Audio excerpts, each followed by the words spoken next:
Bonjour monsieur. Bonjour. Pierre Romaine, photographe le plus connu de Madagascar, c'est ce que disent en tout cas les réseaux sociaux. Vous êtes né à Madagascar, vous vivez ici depuis toujours. Comment vous pourriez nous décrire votre œuvre en quelques mots? Je suis un grand passionné de la photo. J'étais peintre avant de devenir photographe. Tout a démarré dans les années 70 en fait. Et là, j'avais déjà un appareil photo, mais je faisais des photos qui me servaient pour faire de la peinture à cette époque-là. Donc, je faisais déjà des photos depuis 1972, mais pour moi, je ne me considérais pas comme un photographe à cette époque. C'était juste un support technique qui va me servir pour ma peinture. Mais en fait, en réalité, ce que j'ai fait dans les années 70, c'était les plus belles photos de ma vie. Parce que je l'ai fait vraiment, je considérais ça comme si c'était l'œuvre qui sera finale de ma peinture, quoi. J'ai été toujours fidèle à ma première passion. Et jusqu'à aujourd'hui, je photographie toujours la même chose. J'écoute toujours le même écho qui me guide dans mon cœur, quoi. Quels sont les photographes qui vous ont inspiré? Notamment, je pense à un photographe dont j'ai vu une exposition à Tananarive, qui est Jacques Faublet, qui était un ethnologue photographe, qui a fait des travaux extrêmement intéressants, peut-être Henri Cartier-Bresson, parce que je vois certaines images qui s'inspirent de mon point de vue de ça, peut-être Guy Le Quérec qui a aussi beaucoup photographié l'Afrique. Alors quand j'ai commencé la photographie, il n'y avait pas des magazines à l'époque où je pouvais voir les photographes, les travaux des autres et tout ça. C'était bien plus tard que j'ai connu le travail de Henri Cartier-Bresson, par exemple.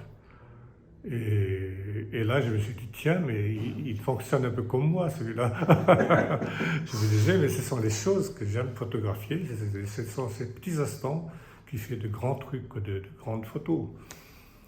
Et à propos de Jacques Faublet, il y avait sa fille, je crois, qui m'avait écrit, c'était il y a 2-3 ans, et qui m'a montré les œuvres de Jacques Faublet, et que j'ai dit gentiment, bah, écoutez, on a le musée de la photo maintenant, vous pouvez ce serait mieux que vous donniez ça au musée de la photo pour qu'il en fasse quelque chose. Mais j'ai écrit, on m'a demandé d'écrire quelques lignes sur lui, sur Jacques Faublet.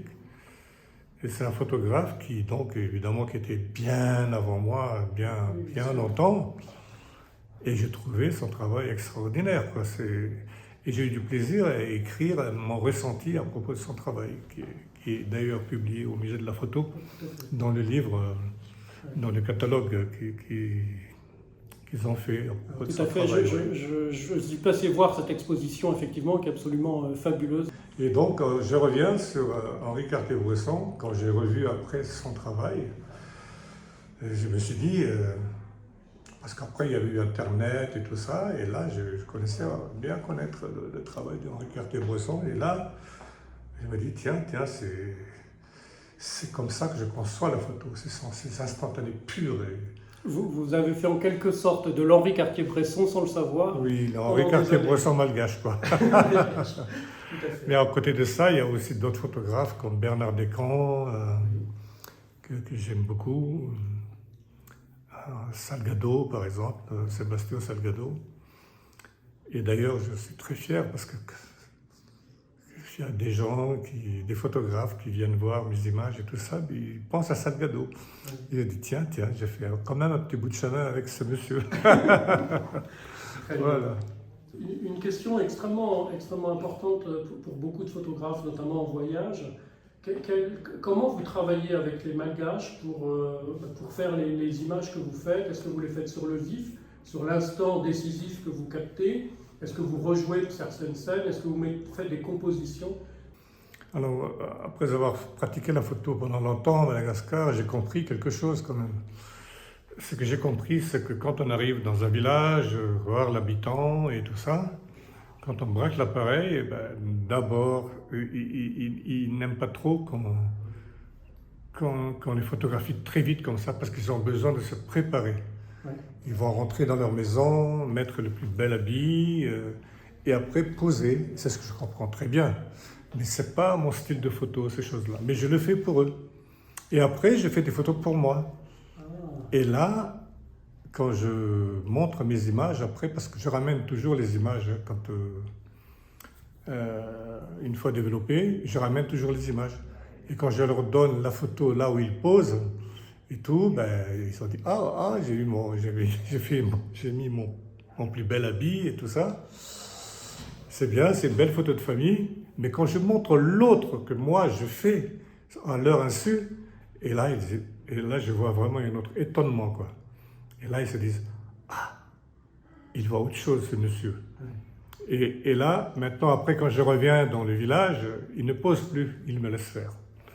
Et je fais vraiment ce que j'ai envie de faire parce qu'ils voient que je cherche quelque chose pour bien présenter leur vie, leur culture, Avec toujours dans toutes les photos beaucoup de respect de l'individu. Il n'y a pas de photo de misère, il n'y a pas de photo de gens dans des conditions difficiles. Enfin, c'est vraiment un point important, me semble-t-il, de votre œuvre.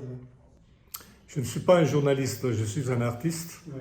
Et je montre ce qui est beau. Mais dans ce que je fais de beau, je photographie une certaine vérité où quand même, quelque part, quand on regarde bien la photo, il y a quand même un drame derrière, quoi.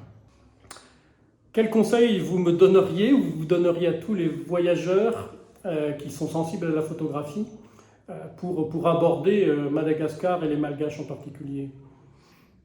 Le conseil que je donnerais, je comprends bien aux voyageurs, les touristes qui arrivent, hein, c'est difficile pour eux de faire des photos vite fait comme ça. C'est pas vraiment, si c'est vraiment pour faire de la photo, je pense qu'il faut avoir le temps de s'arrêter, de discuter avec les gens. Et c'est comme ça qu'on aborde bien les gens et faire des photos vraiment vraies, quoi. Oui, parce que de la voiture, c'est vrai, on peut avoir des choses très bien de la voiture, parce qu'ils sont très naturels et tout. Mais après, quand on arrive dans un village et qu'ils commencent à mitrailler, et là c'est un peu compliqué. C'est un peu insupportable. Et d'ailleurs, eux, ils semblent être contents au moment même de faire la prise de vue. Mais quand ils sont chez eux, j'imagine qu'ils ont dit « Oh, mais ce sont des photos ratées qu'ils ont fait ». Parce que ce sont des photos vraiment... C'est leur émotion qui leur a dit de faire la photo et de déclencher. Moi, ça m'arrive aussi, ça, quand je vais dans des pays, je déclenche, et après, je dis, mais non, j'ai rien vu, en fait. Donc, il faut avoir le temps de s'arrêter, de discuter avec les gens.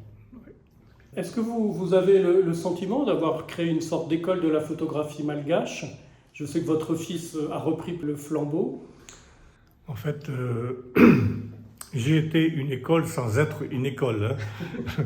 Oui, parce qu'il y a beaucoup de jeunes qui viennent me voir, qui me donnent des conseils, qui me demandent des conseils et tout. Et donc, moi, je ne cache rien. Je dis tout ce qui vient dans ma tête, pour comment j'ai fait cette photo, pourquoi je l'ai fait et tout ça. Et moi, je pense que c'est déjà une école, mais ce n'est pas vraiment une école. C'est en tout cas une transmission de savoir et de pratique. Mm-hmm. D'accord. Qu'est-ce qui vous rend le plus fier de votre œuvre, de l'ensemble de vos livres, de vos photographies?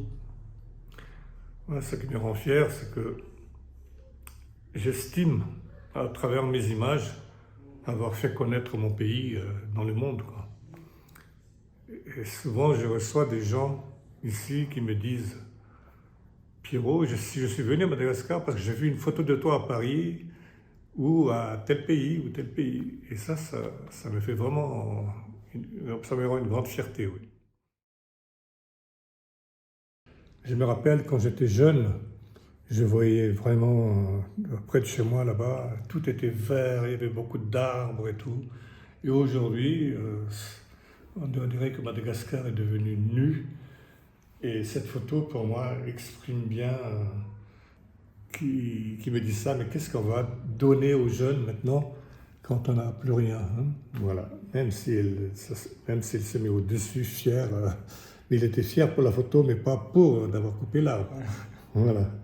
Je viens du sud-est et j'ai fait beaucoup de photos sur la pêche au bichic. qu'il y a à Manajar, par exemple, ou à Manakar. Et ces gens-là, je les connais tous, ils me connaissent tous. Et je fais des photos de ces gens-là assez souvent quand je vais là-bas. Mais là, par exemple, c'est une photo très très belle et tout, mais ce qu'il y a derrière cette photo qu'on ne connaissait pas, c'est qu'il faisait très très froid. Mais ils continuent à travailler pour pouvoir subvenir à leurs besoins de tous les jours. Et donc, ce sont des images très belles artistiquement, mais derrière, il y a toujours un drame, comme je disais toujours. Voilà. Une photo comme ça, c'est une belle pelletée de sable que j'ai prise à Ilagak. Ilagak, c'est un nouvel endroit où on a découvert le saphir. Et je suis allé là-bas faire des photos parce qu'il y a eu beaucoup de gens qui sont venus là-bas pour essayer d'être riches quoi, avec le saphir. Alors, j'ai pris cette photo-là, c'est une pelletée de sable. Mais en fait, derrière, il y a un grand trou d'une centaine de mètres. Il y a des gens mais qui travaillent dur pour avoir ces fameux saphirs, quoi. Donc ça, pour moi, cette photo symbolise tout le travail qu'il y a derrière, même parce que moi, je ne voudrais pas trop montrer ce travail très dur qu'ils ont. Moi, je pense que cette photo suffit pour parler de la vie difficile qu'ils ont, les mineurs qui sont derrière. Voilà. Merci beaucoup. Merci.